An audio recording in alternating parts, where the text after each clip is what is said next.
Hey everybody, Adam Savage in my cave with Clare Beaton. Hi, Clare. Hi. It is so good to see you, Clare. Okay. I met Clare last year in Adelaide, Australia. You are a Weta. You are a Weta alumnus. Very much an ex-Weta. Second generation Weta as well. So, Second generation. Yeah. And you worked for Weta before you were even an adult. Is that right? Yes, I was 14. I started there. Yeah. The smallest Weta? Yeah. Yeah, the smallest little chainmail monkey. Yeah. So I visited your shop in Adelaide last summer and you blew me away with this costume. Tell me what this is. So this is, I never pick characters that look like me to cosplay. So this character is like a 7-foot tall, 300-year-old, very hunky male elf. So I was like, I want to be that guy. Amazing. So I'm Halsin from Baldur's Gate 3. Yeah.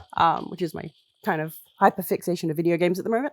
And I poured a lot of time and love into making and remaking pieces of this over the past 2 years. Well, it has paid off, and I'm actually, am I correct in seeing that you made significant upgrades since I saw the costume last summer? Yes. Tell me what you did. I think the leaves are. Yes. So since you last saw the costume, I tooled all my own leather leaves. These are leather? Yes. May I? Yeah. Oh my God.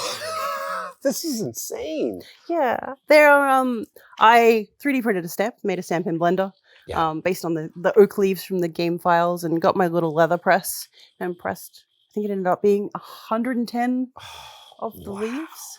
And you have just been awarded for this costume. Yeah. I won the Crown Championships of Cosplay at C2E2, which is kind of a big deal. It's an international cosplay competition, which is, it's phenomenal. There's, I believe, 6 different countries from all around the world. Oh my God. There's like a tiered competition in each one. You go through, and the prize for winning your country is you get to go to C2E2, represent your country at C2E2.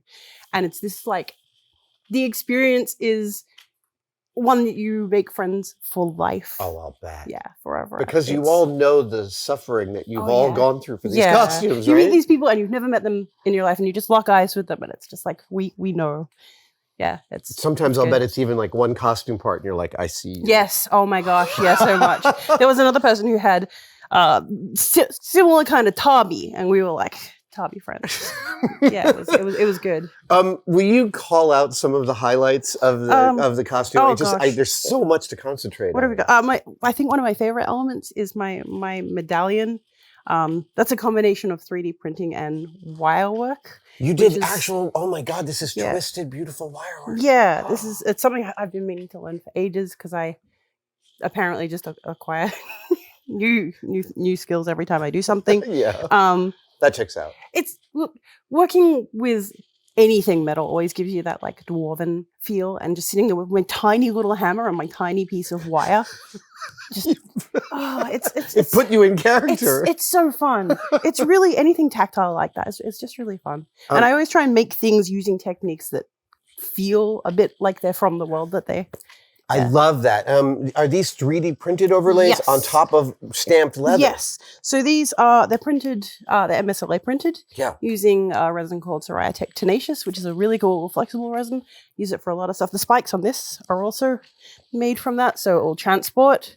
Yeah, because I knew that we were going to fly with it, and we try and make everything so that we can fly with it. So this all dismantles so that the spikes don't break off in transit? Yes. Oh my gosh. Well, they all sort of flex, and usually when I unpack it, they're pointed a million different directions, and they self-correct pretty nicely overnight. Tell me about this beautiful thing that's been clicking along. my noisy little prop. This is a moon lantern from the game. I very specifically chose this because I love verdigris finishes. Oh yeah, I do too. Yeah, when looking at all the props in the game, I'm like, that one. Phthalo green, man. Once it pops out, I'm a very happy man. Yeah, exactly. The gears in the game do not function, but as soon as there are gears in anything, I've got to put. So I totally feel you. There's a couple of little servos in there. They're just programmed in Arduino.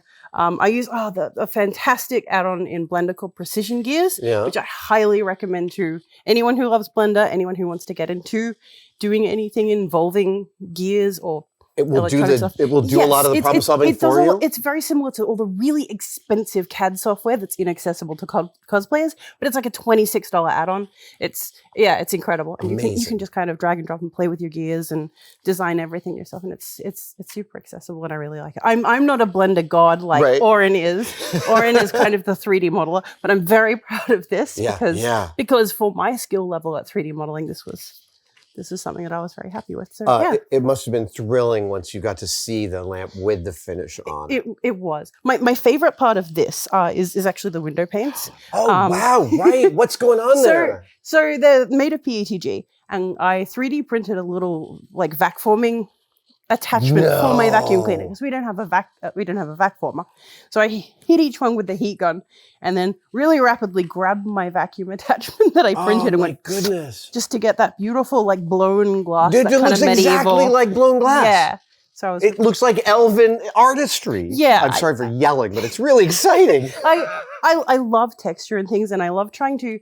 Game files can be really flat, and game models can be really flat, and I love kind of just adding that little extra level of realism to everything rather than just making the thing from the game. I like making the thing from the game into a real thing. This is me. I always want the experience that the thing should give me. Yes. But you're really setting a high bar by not just replicating game mechanics, but improving on them and adding things that they're not even doing in terms of detail. This stuff is supposed to be joyful. Yes. It's devotional. We don't get a lot of spare time. Sure. And so this thing has been like my sole passion project through the past year and a half, I want to say, of making this. So I will say I love what 3D printing has brought to cosplay in terms of detail and layers of detail. And still, I think that one of the places sometimes people fall off, and through no fault of their own, is that it's too perfect. Yes. Is that everything's bilaterally symmetrical and very clean. And you seem to be paying a lot of attention to making sure that everything feels handmade. Yes, that's a really important thing to me. I really like using 3D printing as a tool rather than a sole means of production. Right. I like using it for accents. A lot of, even with the leatherwork of this, all the tooling is done with custom 3D printed. I've got some. But you're stamping them. Is this one of them? Yeah, this is one of my stamps. Yeah. So this is printed in a tooling resin, an MSLA tooling resin. Specifically made to be super hard so it can... Yes, I actually thought that they were going to be really fragile. So I printed a bunch of them, and I've only ever used one of each stamp because they didn't break, which is amazing. And these are the stamps that I created using the game files in Blender, and I really like using 3D printing as a tool for traditional handmade stuff. You and your husband, Oren, are Hench and Scrap. Yes. And you do this professionally for companies hire you to build stuff for them. Somehow we managed to make that our job. It's amazing. I wake up every day and I'm really thankful for that because it's definitely something that a lot of people would love to do. And I'm very grateful that we get to do it for all people. Yeah. Will you tell me about the metal threading? Is this all? Oh, so I love sourcing through places like AliExpress. Yeah. So all of this was I spent ages and ages sourcing, trying to find trim that matched the game. Yeah. Kind of perfectly. So that was that. Sometimes cosplay is about sourcing. Yeah. And about finding the right. I mean, it's Rumpelstiltskin once you learn the name of the thing. Yes, exactly. So once I found the proper trim, it was just a case of it looks deceptively simple, but each one of these, so that it doesn't fray at the end, was actually punched up and through the fabric. Oh no. And kind of braided around through the fabric. Which is why you get that lovely, like, seamless, clean look. Yeah, so, it looks really, really, it looks embroidered. Sometimes 90% of the work is about getting that last 5%. I'm picturing you watching something or listening to something for hours while a lot of the fine work happens. Is that about right? Yeah, a lot of this also happened very close to the end. So I'm trying to do this very patient, detailed work and watching the hours tick down till our flights leave, and which is the cosplay experience, it's the maker experience. But it's the maker experience, but you guys really seem to have a really interesting mix of being able to execute at a super high level with extreme detail, but also you're able to execute very fast under a deep time crunch. You have to. In our line of work, you very much have to. A lot of what game companies will come to us is, we have 2 weeks until the game that we've been working on for 10 years is launched. Right. They've created the emergency. Yes. And can you do this? And we'll fire back, okay, our timeline's about 6 weeks. And they'll be like, well, you have 2. And we'll be like, yes, sir, thank you very much. We'll get it done. So it's just how things happen. But we love it because it makes us push ourselves to become more efficient and to find better ways of making things. So I always learn something in a time crunch or an all-nighter. Yes. And you learn really quickly what's important and what's not. Yes. Yeah. I want to ask about these amazing bark vambraces. Oh, so these they're all molded and cast. They're in a flexible urethane. Wow. I'm actually quite comfortable. I was really happy with it because I made 10 molds in a day for each little piece of armor. Yeah, I 3D printed the game files really roughly, but game files have no texture. So what I did was I took some Smooth on Rebound, which is a silicone, whacked it on the willow tree outside of my house and made some texture stamps. That's the nothing's better than a real texture. I then grabbed a bunch of clay, covered the game files, cover the prints from the game files in clay, and then sculpted them. Oh my goodness. Yeah. All right. Of so many, I'm sure hundreds and hundreds of hours of your labor, what is the part of this you're most proud of and what kicked your ass the hardest? Oh gosh. The thing that I think I'm the most proud of is the medallion and also the silicone ears that I cast, which I have if you could open my ears, that would be lovely. I'd be delighted to open your ears. Realistic elven ears has kind of always been a bit of a holy grail for me, and I'm not a makeup or SFX makeup person. Yeah. I have friends who are, but we all have our specialties. Yes. But I was really happy with the lovely diffuse. This is the first time I've put flocking in silicone as well. Oh, dude. So that's how I got all the nice capillaries and everything else. And that I have never done makeup of this level of sensitivity before or had makeup done on me, but I imagine the first time you looked in the mirror with these on must have been spectacular. Yes. Yeah. I was really with the blend with they worked out really nicely. I was very proud of this. Okay, jumping off of the ears, you also had some scar work you did for this. Yes. So what I did... Here, I can hold this guy. That would be amazing. What I did was I used a technique called prosade transfers, which is where you thicken prosade and smear it into a mold. Wait, the prosade, which is the stuff you use usually to stick on prosthetics. So I made... I took the game files and I used those to then overlay a sculpt of... the scars. And then so you actually took the game files of the scars. Yes. Okay, that's amazing. I really wanted to get the placement correct. I kind of changed the shape of the character's face to match my own a little bit better. And then I used that to get really accurate scars. So May I pick one up? Of course you can. Yeah. All right. So, I see. They're pinned in place. Yes. Okay, yeah, that's for transport. So that's the silicone mold. And then this is the prosade that's pressed, that's colored and then put in there, painted in there. Yes. And I've got a couple of here today. And if you like, I can show you how they go on. Please, that would be great. If I can grab some prosade, that would be great. Prosade is flying in. Yeah, that would be. But basically, what you do is you use a bit of Cabazil, thicken up your prosade.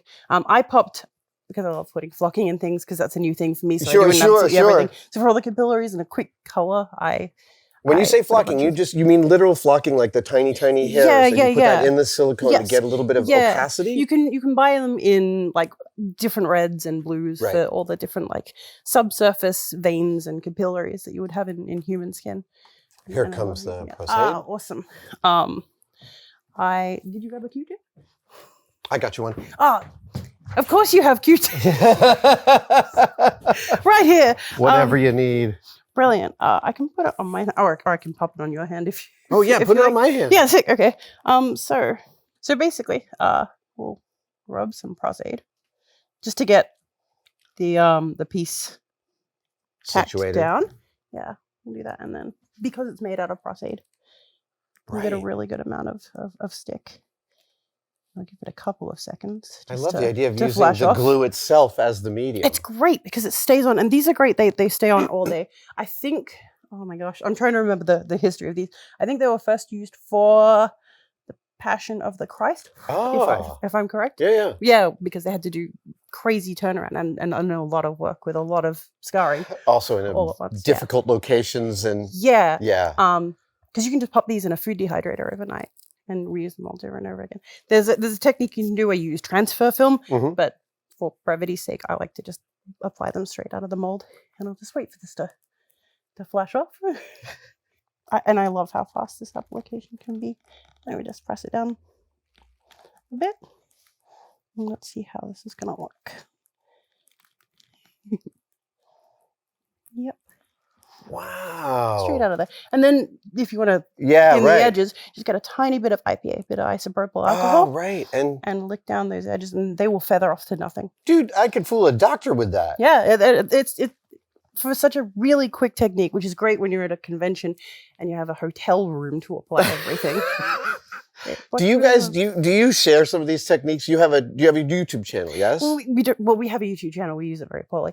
I do little like Instagram tutorials and stuff like that. Yeah. Nice. I mean, you've amassed so much institutional knowledge about speed and quality of execution. It seems like I want all those tips from you. We do a lot on a budget too, so sure. A lot of it we try to make really accessible. So yeah. I love that. More accessible, at least in the film industry.